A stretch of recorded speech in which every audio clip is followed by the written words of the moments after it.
집 한 채만 가지고 있는 평범한 사람에게 임대사업자 이야기가 무슨 상관이냐고 물으실 수 있습니다. 나는 세를 놓지도 않는데 임대시장 변화가 왜 중요하냐고 반문하실 수도 있습니다. 하지만 지금 임대시장에서 일어나는 변화는 여러분의 집값에 직접적인 영향을 미치고 있습니다. 임대사업자들이 집을 팔기 시작하면서 시장 전체가 흔들리고 있습니다. 반대로 어떤 지역에서는 임대 물건이 귀해지면서 집값이 오르고 있습니다. 오늘 이 이야기를 끝까지 들으시면 내 집값이 왜 오르거나 떨어지는지 그 이유를 알게 되실 겁니다. 58세 정호 씨는 서울 변두리에 아파트 한 채를 가지고 있습니다. 자가로 살고 있고 세를 놓지 않습니다. 정호 씨는 평범한 집주인입니다. 임대사업자도 아니고 투자자도 아닙니다. 그저 평생 모은 돈으로 산 집 한 채를 가지고 사는 사람입니다. 그런데 최근 정호 씨는 이상한 현상을 목격했습니다. 같은 아파트 단지에 매물이 갑자기 쏟아지기 시작한 것입니다. 한두 채가 아니라 10여 채가 동시에 나왔습니다. 정호 씨는 궁금했습니다. 무슨 일이 벌어진 걸까 싶었습니다. 부동산에 들러 물어봤습니다. 중개인이 설명했습니다. 임대사업자들이 팔고 있다고 했습니다. 세제 혜택이 줄어들면서 임대사업을 계속하는 것이 불리해졌다는 것입니다. 게다가 집값이 오르지 않으니 차라리 팔고 나가겠다는 사람들이 많아졌다고 합니다. 정호 씨는 처음에는 남의 일이라고 생각했습니다. 나는 임대사업자가 아니니 상관없다고 여겼습니다. 하지만 곧 문제가 생겼습니다. 매물이 쏟아지면서 단지 전체 집값이 떨어지기 시작한 것입니다. 정호 씨의 집도 예외가 아니었습니다. 정호 씨는 당황했습니다. 팔 생각이 없었는데도 시세가 떨어지니 불안했습니다. 더 큰 문제는 앞으로였습니다. 매물이 계속 나오면 집값은 더 떨어질 것입니다. 정호 씨는 그제야 깨달았습니다. 임대시장 변화가 자신에게도 직접적인 영향을 미친다는 것을요. 55세 미경 씨는 반대 상황을 겪고 있습니다. 미경 씨는 경기도 신도시에 아파트를 가지고 있습니다. 역시 자가로 살고 있고 임대사업과는 무관합니다. 하지만 미경 씨의 집값은 최근 계속 오르고 있습니다. 이유가 뭘까요? 미경 씨가 사는 지역은 전세 물건이 귀합니다. 임대사업자들이 많지 않았고 기존 임대사업자들도 집을 팔지 않고 있습니다. 오히려 임대 수요는 늘어나고 있습니다. 전세를 구하려는 사람은 많은데 물건이 없습니다. 이런 상황에서 매매 시장도 영향을 받습니다. 전세를 못 구한 사람들이 차라리 집을 사려고 합니다. 매매 수요가 늘어납니다. 공급은 부족한데 수요가 많으니 집값이 오릅니다. 미경 씨의 집도 자연스럽게 시세가 올랐습니다. 미경 씨는 운이 좋았습니다. 하지만 미경 씨 자신도 이유를 정확히 몰랐습니다. 왜 내 집값이 오르는지 궁금했습니다. 나중에 부동산 전문가에게 물어보고 나서야 알았습니다. 임대시장 상황이 좋아서 매매시장도 함께 좋아진 것이라는 설명을 들었습니다. 60세 동수 씨는 조금 다른 경험을 했습니다. 동수 씨는 지방 중소도시에 집을 가지고 있습니다. 몇 년 전까지만 해도 그 지역은 전세가 활발했습니다. 젊은 사람들이 일자리를 따라 들어왔고 전세 수요가 많았습니다. 하지만 최근 몇 년 사이 상황이 바뀌었습니다. 젊은 사람들이 떠나기 시작했습니다. 일자리가 줄어들었기 때문입니다. 전세 수요가 급감했습니다. 임대사업자들은 세입자를 구하지 못해 고생했습니다. 결국 하나둘씩 집을 팔기 시작했습니다. 매물이 쏟아졌습니다. 하지만 사려는 사람이 없었습니다. 임대 수요도 없었고 매매 수요도 없었습니다. 집값이 폭락했습니다. 동수 씨의 집도 10년 전 샀던 가격보다 낮아졌습니다. 동수 씨는 허탈했습니다. 동수 씨는 이제 깨달았습니다. 임대 시장이 건강해야 매매 시장도 산다는 것을요. 임대 수요가 없는 곳은 결국 매매 수요도 사라진다는 것을요. 동수 씨는 이 집을 팔고 임대 시장이 활발한 곳으로 옮기려고 합니다. 하지만 손해를 감수해야 합니다. 이 세 사람의 이야기가 보여주는 교훈은 명확합니다. 임대시장과 매매시장은 분리되지 않는다는 것입니다. 하나가 다른 하나에 영향을 미칩니다. 임대사업자가 아니어도 임대시장 변화를 주목해야 하는 이유입니다.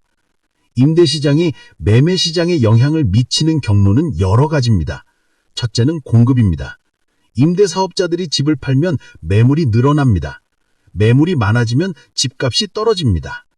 반대로 임대사업자들이 집을 보유하면 매물이 줄어듭니다. 희소성이 생기면서 집값이 오릅니다. 둘째는 수요입니다. 전세 물건이 귀해지면 사람들이 매매로 눈을 돌립니다. 전세를 못 구하니 차라리 사는 것입니다. 매매 수요가 늘어나면서 집값이 오릅니다. 반대로 전세 물건이 많으면 굳이 사지 않아도 됩니다. 매매 수요가 줄고 집값이 떨어집니다. 셋째는 심리입니다. 임대시장이 활발한 곳은 사람들이 선호합니다. 임대 수요가 많다는 것은 그 지역이 인기 있다는 신호입니다. 사람들이 모이는 곳입니다. 매매시장도 덩달아 좋아집니다. 반대로 임대시장이 죽은 곳은 기피됩니다. 부동산 전문가들도 이런 연관성을 강조합니다. 한 전문가는 이렇게 말합니다.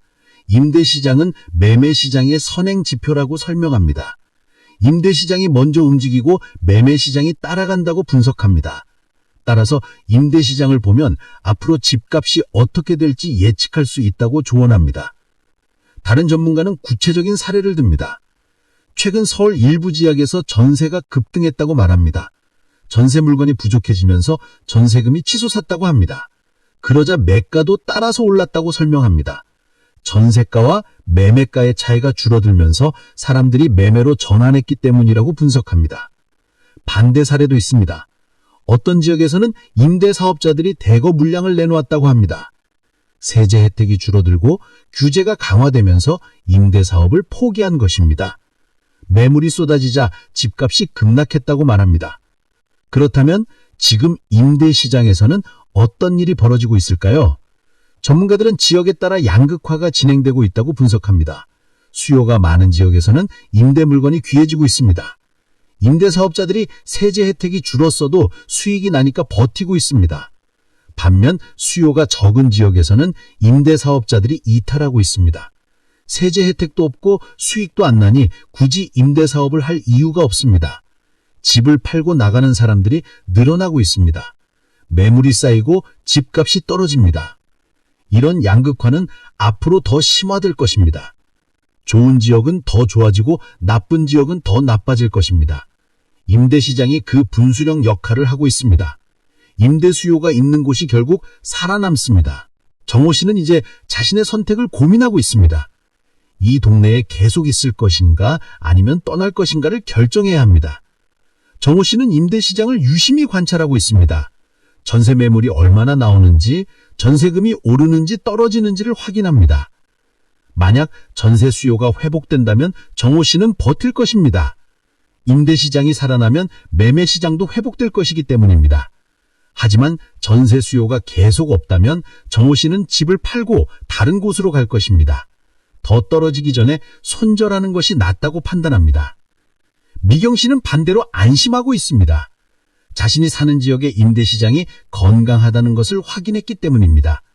전세 물건이 귀하고 전세금도 꾸준히 오르고 있습니다. 이것은 이 지역에 대한 수요가 여전히 강하다는 신호입니다. 미경 씨는 당분간 이 집을 보유할 계획입니다. 팔 이유가 없습니다. 시세도 오르고 있고 앞으로도 오를 가능성이 큽니다.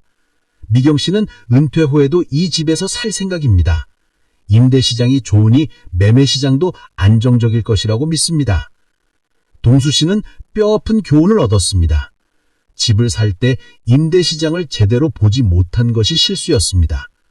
당시에는 개발 호재만 보고 샀습니다.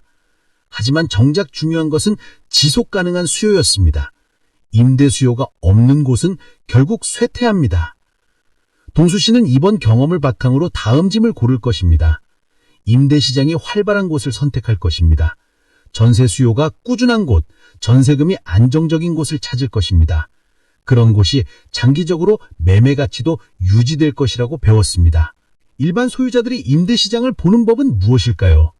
전문가들은 몇 가지 지표를 제시합니다. 첫째, 전세 매물수입니다.